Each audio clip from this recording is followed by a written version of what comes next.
Hi guys, అందరికీ నమస్తే. Welcome to my channel. నేను మాట్లాడే టాపిక్ ఏంటంటే ఈరోజు మొత్తం 3 స్టెప్పులు, ట్రిపుల్ స్టెప్ అనమాట. ఇది కింద పైన 3 లేయర్లు ఉంటాయి మొత్తము. ఇది వచ్చేసి 29 టన్నుల కెపాసిటీ. అంటే ఇంకో టన్ను పడుతుంది అనుకో, కాకపోతే 29 టన్నులే తీసుకుపోతున్నారు. ఖాళీ స్పేస్ ఉండడం వలన ఇరికిరుకు ఉండి పందులు చనిపోకుండా ఉంటాయన్నమాట. ఇది వచ్చేసి బెంగళూరు నుంచి నాగాలాండ్కి వెళ్తుంది ఈ ట్రిప్పు.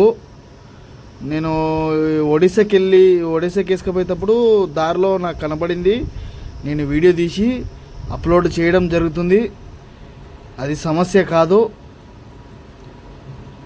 ఫాముల్లో పందుల్ని పెంచుతున్నారు, కానీ కాకపోతే పెంచడం అనేది పెంచుతారు. రేటు డౌన్ అయినప్పుడు కొంతమంది ఫాములు తీసేస్తున్నారు అనమాట. అలా తీయకుండా ఉండాలని ఈ వీడియో చేస్తున్నాను నేను. దయచేసి మీరు వేలు అదే లక్షలు ఖర్చు పెట్టి మీరు ఫాములు పెట్టి తీసేసి తక్కువ రేటుకి అమ్ముకుని అవి ఏం యూజ్ ఉండదు కదా. దయచేసి మీరు పెట్టుకోవాల్సిందిగా కోరుతున్నాను. ఎందుకంటే అది ఫ్యూచరు. అది ఎప్పుడు పెరుగుతుందో ఎప్పుడు తగ్గుతుందో తెలియదు అనమాట. ఈ సమ్మర్ అయిపోతే కన్ఫామ్గా పెరుగుతుందని ఒక టాక్ వచ్చింది. అది మీరందరూ నమ్మాలి.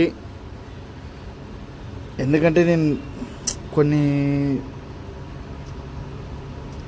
సిచ్యువేషన్లలో కటింగ్ మాలు దారులు తక్కువ రేటుకి అమ్ముకునడం జరుగుతుంది, బాధపడడం జరుగుతుంది. దయచేసి ఎటువంటి బాధలు అనేటివి తెచ్చుకొని అమ్ముకోవద్దండి. దయచేసి కొన్నాళ్ళు ఓపిక పట్టండి. కన్ఫామ్గా తీరుతుంది. రేట్ అయితే అప్ డౌన్ అవుతుంటుంది. దాని గురించి ఓపిక పట్టుకొని ఉంటే మనమే హ్యాపీగా ఉంటాము. ఓకేనా గైస్, బాయ్.